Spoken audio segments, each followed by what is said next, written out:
Bismillahirrahmanirrahim. Assalamualaikum warahmatullahi wabarakatuh. Selamat pagi dan salam sejahtera untuk kita semua.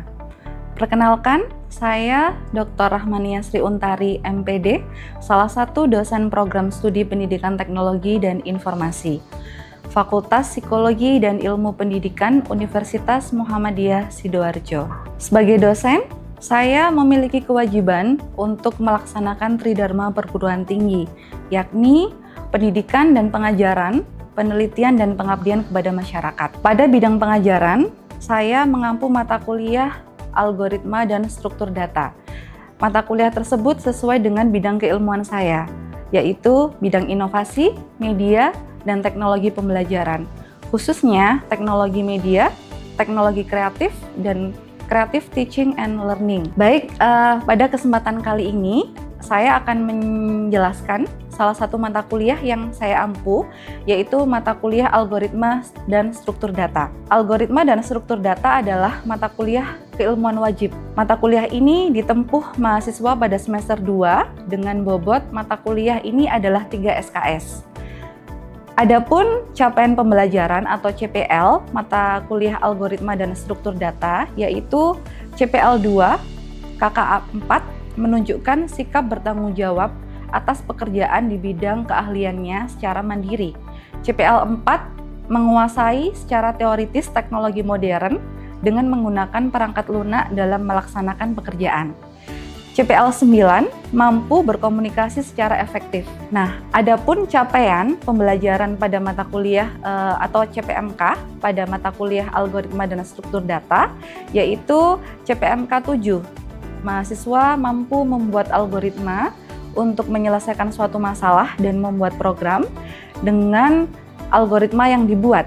Kemudian CPMK 8, mahasiswa mampu menjelaskan kegunaan fungsi dan struktur data dan memanfaatkannya dalam membuat program. Kemudian CPMK 9, mahasiswa dapat menggunakan perintah SQL sederhana.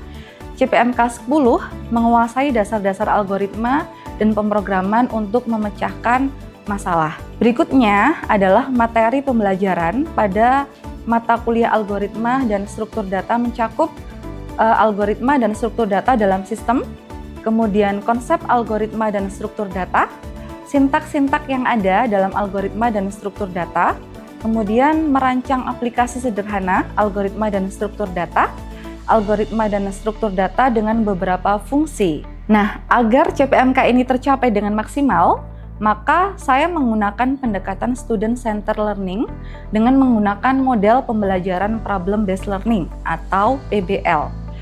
Pertama, yaitu penyampaian materi pembelajaran yang diberikan dalam bentuk rencana pembelajaran semester atau yang biasa disebut dengan RPS, kemudian bahan ajar yaitu modul dan PPT materi selama 16 kali pertemuan dan artikel ilmiah yang relevan. Dalam pembelajaran ini, saya juga mengintegrasikan media pembelajaran berbantuan Android dari hasil penelitian saya yaitu Salgogram atau strategi algoritmik dan pemrograman sebagai alat bantu simulasi algoritma dan struktur data.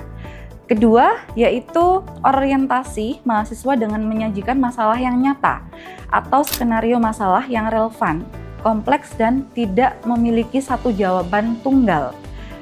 Ketiga, yaitu mengorganisasikan mahasiswa untuk berdiskusi, yaitu mahasiswa dibagi ke dalam kelompok-kelompok kecil dengan tujuan menganalisis masalah, mengidentifikasi apa yang sudah diketahui, dan apa yang perlu dipelajari. Berikutnya adalah materi pembelajaran yang disampaikan secara langsung maupun tidak langsung. Materi pembelajaran yang disampaikan secara langsung yaitu melalui pertemuan tatap muka di dalam kelas.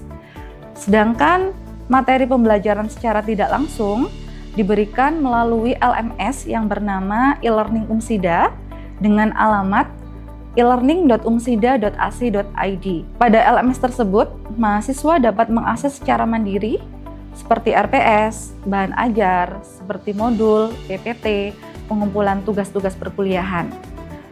Selain itu, saya juga memfasilitasi diskusi secara daring melalui platform kolaborasi kode atau WhatsApp Group khusus untuk kelas algoritma dan struktur data. Pada proses pembelajaran, saya kemudian melakukan asesmen terhadap pembelajaran mata kuliah algoritma dan struktur data. pembobotan penilaian disesuaikan dengan CPMK, beberapa bentuk penilaian yang saya gunakan yaitu berupa demonstrasi coding, presentasi kelompok, unjuk kerja mandiri, review hasil penelitian, tugas mandiri, kuis, UTS, dan UAS. Nah, untuk bobot dan bentuk penilaian, saya sampaikan di awal pertemuan agar dapat dipahami dengan baik oleh mahasiswa, juga tersampaikan secara tertulis dalam RPS yang dapat sewaktu-waktu diakses oleh mahasiswa. Demikian penjelasan proses pembelajaran mata kuliah algoritma dan struktur data yang saya ampuh. Berikutnya, saya akan menampilkan pembelajaran mata kuliah algoritma dan struktur data secara luring di dalam kelas. Selamat menyaksikan. Terima kasih. Saya akhiri. Wassalamualaikum warahmatullahi wabarakatuh. Assalamualaikum warahmatullahi wabarakatuh.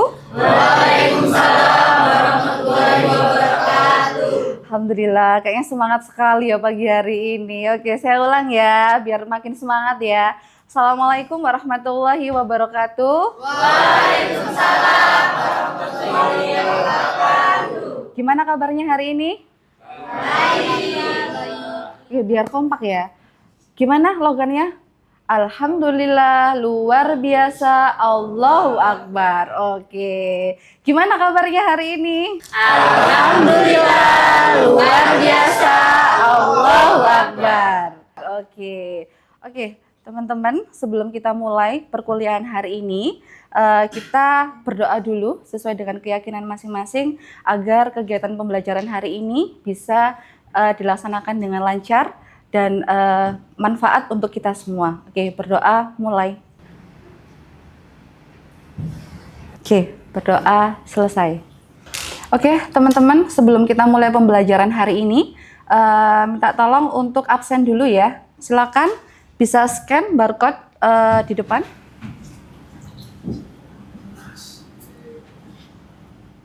Oke, teman-teman. Jadi hari ini adalah pertemuan kedua. Jadi kalau kemarin kita membahas tentang bagaimana konsep pembelajaran, jadi hari ini kita belajar tentang program, algoritma, dan flowchart.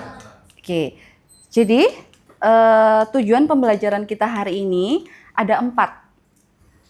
Apa saja? Jadi hari ini kita semua akan belajar pengertian bagaimana apa sih program itu, apa sih algoritma itu, apa sih flowchart itu, apa sih perbedaannya, dan yang terakhir adalah bagaimana mahasiswa kalian bisa membuat secara best practice gitu ya, perbedaan antara flowchart dan algoritma gitu.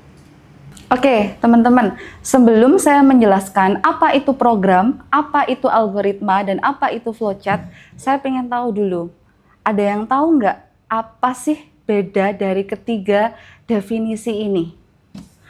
Oke.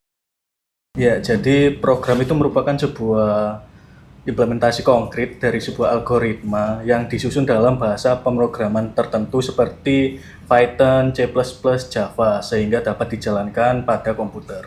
Oke, bagus sekali Mas Adam. Jadi untuk sementara hipotesis awal berkaitan dengan definisi program seperti itu ya dari Mas Adam ya. Oke. Berikutnya ada yang bisa menjelaskan apa itu algoritma? Algoritma merupakan urutan-urutan langkah yang logis, sistematis, dan tak terhingga untuk menyelesaikan suatu masalah atau untuk mencapai suatu tujuan tertentu. Oke, berikutnya ada yang tahu lagi nggak apa itu flowchart? Flowchart adalah representasi visual atau grafis dari sistem algoritma. Oke, tadi sudah diulas ya sedikit ya dari teman-teman, dari Mas Adam, dari Mbak Clarissa, kemudian dari Mbak Sherly, apa itu program, apa itu algoritma, dan apa itu flowchart. Oke, teman-teman, jadi apa sih sebenarnya program itu, dan apa sih algoritma itu, dan apa sih flowchart itu? Jadi sebenarnya dari 3 definisi ini saling berhubungan. Apa itu? Jadi yang pertama adalah program. Program itu apa? Definisinya adalah dia adalah sebuah apa? Instruksi. Jadi instruksi atau perintah yang dia diimplementasikan dan divisualisasikan ke dalam coding komputer. Oke, kalau algoritma itu apa? Nah, algoritma itu adalah langkah-langkah secara logis. Kalau kalian pernah mendengar tentang berpikir komputasional, nah berpikir komputasional itu kan ada 4 hal. Apa kemarin ada yang masih ingat? Lupa ya. Oke, yang pertama adalah dekomposisi. Yang kedua adalah pola. Yang ketiga adalah abstraksi. Yang keempat adalah algoritma. Jadi semua itu adalah menjadi sebuah urutan, sebuah langkah yang sistematis dalam berpikir manusia yang diibaratkan kepada pemikiran komputer. Oke, yang terakhir adalah flowchart. Flowchart itu apa? Jadi instruksi atau perintah yang dia digambarkan dari algoritma. Jadi berikutnya adalah tentang bahasa pemrograman. Jadi apa sih bahasa pemrograman itu dan ada apa saja di situ? Oke, pemrograman ada 2. Yang pertama adalah low level language dan yang kedua adalah high level language. Sudah familiar ya teman-teman ya? Sudah. Oke. Kalau teman-teman belajar tentang bahasa pemrograman di bahasa tingkat rendah, itu ada yang namanya biner. Biner itu ada apa saja? 0 dan 1. Yang dia divisualisasikan ke dalam program komputer. Oke. Kalau kalian belajar itu, artinya dia merelatekannya adalah ke algoritma. Oke, kemudian berikutnya adalah high level language. Apa itu? Nah, ini tadi disampaikan oleh Mas Adam. Jadi bahasa yang dia sudah digunakan oleh fase C, fase D, fase E, dan fase F. Fase C itu siapa? SD. Fase D itu untuk SMP. Fase E untuk SMA, fase F untuk SMK. Dan mereka semua akan menggunakan bahasa komputer di mana dia sudah menggunakan high level language. Contoh yang biasa digunakan anak SD itu apa? Di bahasa tingkat tinggi. Scratch. Dia sudah menggunakan bahasa pemrograman visual block. Kemudian kalau di SMP dia sudah bisa menggunakan C++. Kemudian dia juga naik lagi ke tingkat Python, kemudian pseudocode. Nah, itu adalah implementasi visual dari bahasa tingkat tinggi. Berbicara tentang pemrograman, teman-teman, jadi di dalam pemrograman itu, kalau kalian pernah atau sering mendengar kata input, proses, dan output. Oke, yang paling mudah untuk memahami 3 kata ini apa? Apa yang biasanya kita buat dan kita lakukan? Secara tidak sadar, ternyata kita sering melakukan itu loh dari hal yang paling kecil. Contoh, misalkan kalian bikin kopi. Sering nggak bikin kopi? Sering ya, oke. Sebelum membuat kopi, apa yang kalian lakukan di input itu? Memasukkan kopi, kemudian memasukkan gula. Oke, setelah gelas tersedia, dimasukkan kopi dan gula, prosesnya apa setelah itu? Memanaskan air. Memanaskan air di prosesnya berarti ada proses apa itu? Mendidih. Oke, setelah mendidih baru dituangkan ke kopinya, kemudian diaduk. Setelah jadi, output keluarannya apa? Dirasakan oleh yang membuat atau mungkin untuk tamu dan lain sebagainya. Dari implementasi input, proses, dan output, tadi saya sudah memberikan contoh tentang bagaimana membuat kopi yang enak ya. Oke, sekarang saya berikan sebuah studi kasus berupa berapakah luas segitiga sama kaki. Artinya ini adalah soal algoritmik yang harus dipecahkan. Dan apa saja yang harus dilakukan sebelum kalian menentukan luas dari segitiga sama kaki ini. Dari contoh proses input input, proses, dan output untuk mencari luas segitiga sama kaki, maka yang harus dilakukan berarti kita harus menentukan apanya dulu. Nah, ini seperti yang disampaikan oleh Mbak Clarissa tadi tentang algoritma. Artinya di dalam algoritma itu ada yang namanya berpikir secara komputasional atau berpikir secara sistematis. Nah, artinya berarti harus ada langkah 1, langkah 2, langkah 3. Oke, untuk mencari luas segitiga sama kaki, berarti di langkah 1 kita harus menentukan dulu apa yang harus dicari. Berarti untuk menentukan luasnya, kita kasih simbol luas itu apa? Berarti kita berikan dulu untuk mencari luas, berarti luas kita simbolkan dengan L. Oke, setelah ketemu baru langkah kedua. Langkah kedua adalah mencari rumus dari segitiga sama kaki. Artinya dari sini setengah alas dikali tinggi. Setelah tahu, maka kita butuh apa? Input datanya. Data apa saja yang harus dikalikan. Baru setelah itu kita temukan berapa luas segitiga sama kaki. Teman-teman, berikutnya adalah notasi algoritma. Nah, notasi algoritma itu bisa dibentuk dalam apa saja, bentuk apa saja, gitu ya. Yang pertama adalah bisa menggunakan kalimat apa? Deskriptif. Deskriptif berarti bisa menggunakan langkah seperti tadi. Oke, yang kedua, diagram alur atau flow chart. Artinya digambarkan dari algoritma itu divisualisasikan ke dalam flow chart. Yang ketiga adalah dengan menggunakan pseudocode. Atau kita bisa menggunakan coding, bagaimana cara menemukan luas segitiga sama kaki. Oke teman-teman, nah dari penjelasan saya tadi berkaitan dengan bagaimana mencari luas, sekarang saya punya satu pertanyaan. Oke ya, algoritma untuk mencari luas segitiga itu seperti apa? Coba ada yang bisa bantu saya nggak untuk menjawab? Oke, Mas Bima bisa dibantu? Gimana cara algoritma menentukan luas segitiga? Oke, mungkin yang pertama kita bisa memasukkan nilai alasnya dulu, kemudian kita memasukkan nilai tinggi, terus yang ketiga kita bisa memasukkan rumus luas segitiganya, yaitu luas sama dengan 1/2 dikali alas dikali tinggi. Terus yang keempat, langkah terakhir yaitu kita menampilkan luas segitiganya, kita akan mendapatkan hasilnya. Oke. Terima kasih Mas Bima sudah membantu saya untuk menjawab. Oke, jadi betul sekali ya apa yang disampaikan oleh Mas Bima. Jadi secara algoritmik, bagaimana cara kita mencari luas segitiga itu? Yang pertama adalah memasukkan nilai alasnya dulu. Oke, setelah memasukkan nilai alas, kita memasukkan nilai tinggi. Nah, karena kita sudah tahu luas segitiga itu adalah setengah alas kali tinggi, maka kita masukkan nilai alas dan tingginya. Baru setelah itu akan ketemu luas segitiganya. Berikutnya, tadi kita sudah belajar tentang apa?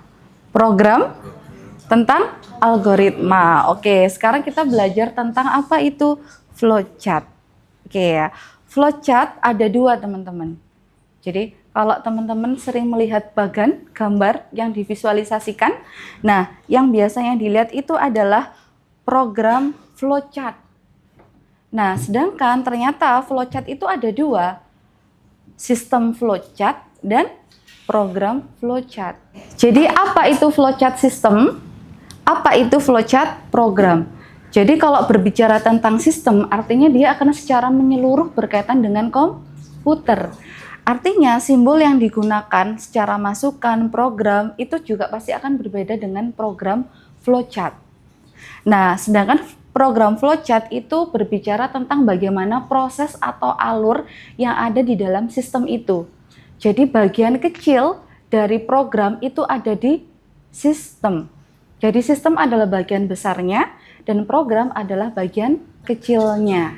Oke teman-teman, ini juga sepertinya sudah tidak asing lagi untuk kita ya. Jadi bagaimana tentang simbol yang ada di dalam flowchart. Oke ya, jadi simbol itu banyak sekali simbol. Jadi yang pertama ada simbol proses. Artinya di proses itu dia bisa mengakomodir segala hal yang memang dia bisa diproses atau tidak.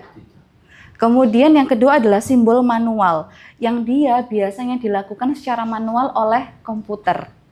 Kemudian yang berikutnya adalah simbol logika atau simbol pengambil keputusan, di mana dia di sini biasanya kalau berkaitan dengan pengambil keputusan itu pasti ada yang namanya iya atau tidak. Jika iya, maka dia akan lanjut ke proses berikutnya. Jika tidak, maka dia bisa kembali ke proses yang awal. Oke, kemudian yang berikutnya adalah simbol berkaitan dengan bagaimana dia menyimpan data, yang itu adalah hubungannya adalah berkaitan dengan sistem. Oke, ini adalah salah satu contoh tentang sistem flowchart. Kalau tadi ada dua apa? Sistem flowchart dan program flowchart. Nah, ini adalah salah satu contoh untuk sistem flowchart. Kalian lihat gambarnya berbeda ya dengan yang program tadi. Kenapa? Karena ini yang digambarkan adalah sistemnya. Jadi program itu ada di dalam sistem ini, yang dimana dia lebih kepada urutan proses dalam sistem untuk menyimpan media yang digunakan. Jadi contoh, data jawaban ujiannya dia harus diapakan? Oh, setelah itu dikoreksi. Setelah dikoreksi datanya seperti apa sampai ketemu laporan hasil ujian. Yang artinya itu secara sistem. Berikutnya, kalau tadi adalah sistem flowchart, sekarang adalah program flowchart. Oke, ini adalah contoh yang disusun secara instruksi atau secara logis. Nah, contoh, mana yang menjadi simbol dari pengambilan keputusan tadi? Ada di sini. Oke ya, ini contohnya. Biasanya dia awal dan berakhir itu simbolnya seperti ini, itu sudah pasti. Oke ya, jadi secara logis nanti kalian harus hafal dan paham bagaimana simbol-simbol yang ada di dalam flowchart itu, gitu. Jadi bukan hanya menghafal tapi harus paham. Oke ya. Jadi mulai dari awal, kemudian ini contoh print ya, print judul, akan dibaca datanya, filenya seperti apa. Jika tidak, maka dia akan kembali ke awal. Jika iya, maka dia akan berakhir dan akan tercetak. Seperti itu. Oke, teman-teman. Jadi dari yang saya jelaskan tadi, ya, berkaitan dengan program, berkaitan dengan algoritma, berkaitan dengan flowchart. Nah, sekarang saya ingin kalian membentuk tim-tim kecil untuk menyelesaikan studi kasus yang saya berikan. Oke, untuk kelompok ganjil yang ada di sebelah kiri saya, nanti mengerjakan studi kasus yang nomor 1. Oke, yang di tengah mengerjakan studi kasus yang nomor 2. Yang sebelah kanan saya mengerjakan studi kasus yang nomor 1. Oke ya.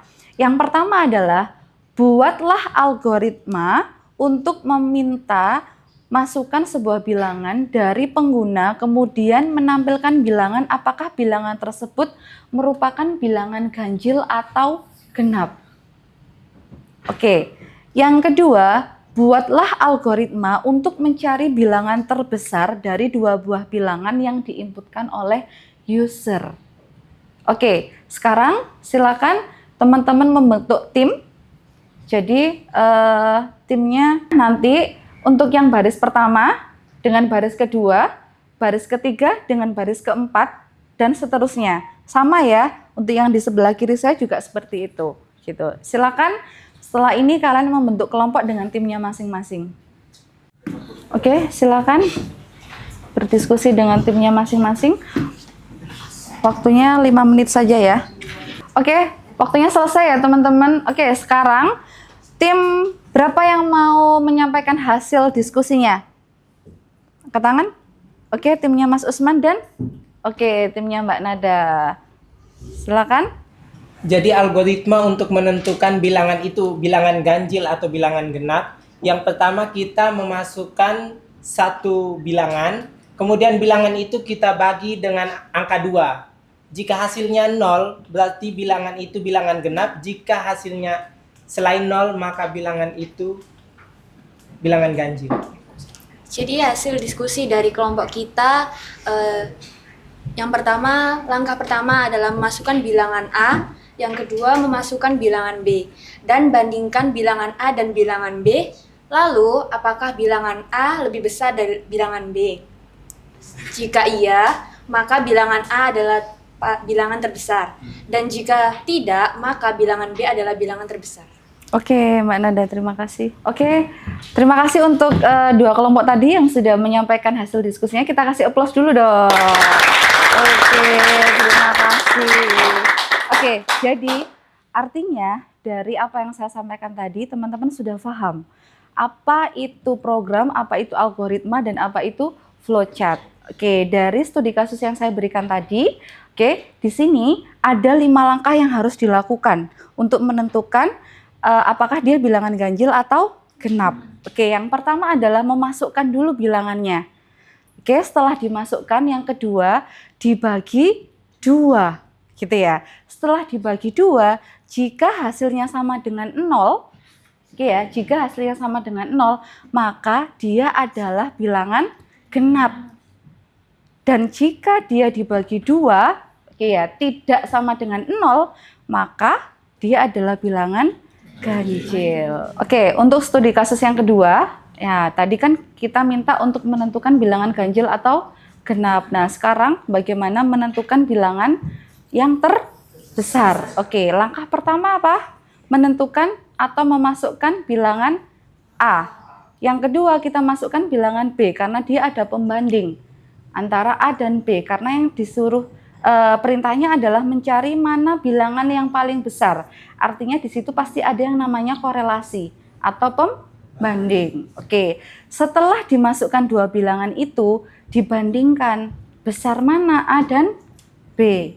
Nah, kalau di algoritmik itu ditanyakan apakah bilangan itu A lebih besar dari B atau B lebih kecil dari A, maka akan keluar jika bilangan A lebih besar dari B, maka bilangan A adalah bilangan terbesar.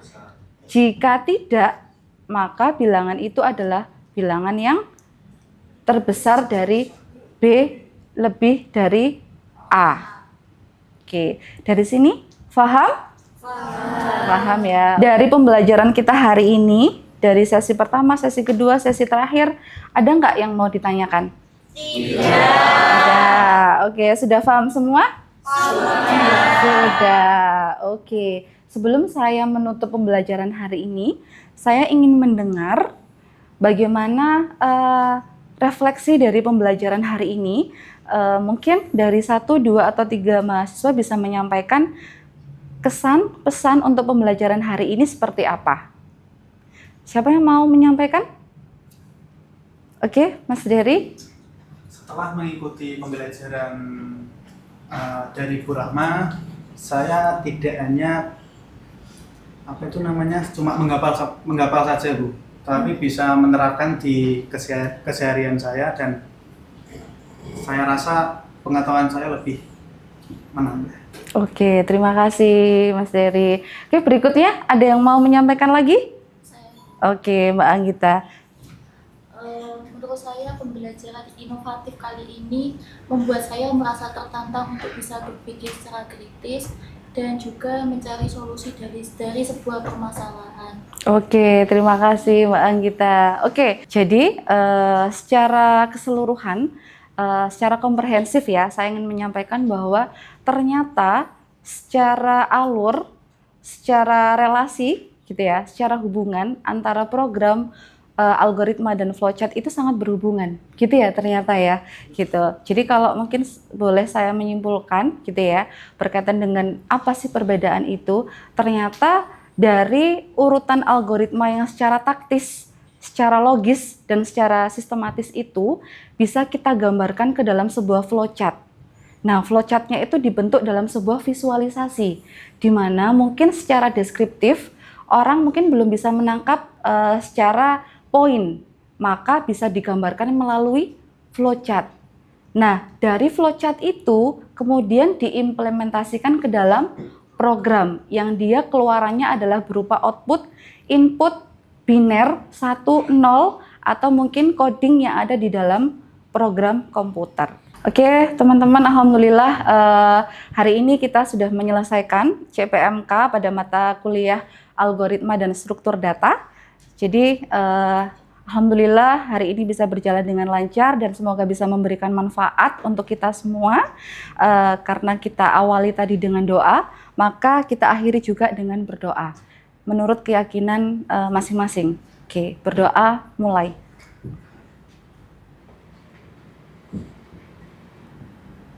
Oke, berdoa selesai. Oke, saya akhiri teman-teman sampai bertemu di pertemuan berikutnya. Saya harap di pertemuan berikutnya teman-teman bisa membaca dulu, review dulu pembelajaran kita di pertemuan pertama dan kedua. Setelah itu nanti di pertemuan ketiga kita akan mengulas sedikit dan kita akan melanjutkan ke materi yang berikutnya. Gitu ya teman-teman? Ada yang ditanyakan? Tidak. Oke, kalau begitu saya akhiri sampai di sini. Wassalamualaikum warahmatullahi wabarakatuh. Waalaikumsalam warahmatullahi wabarakatuh.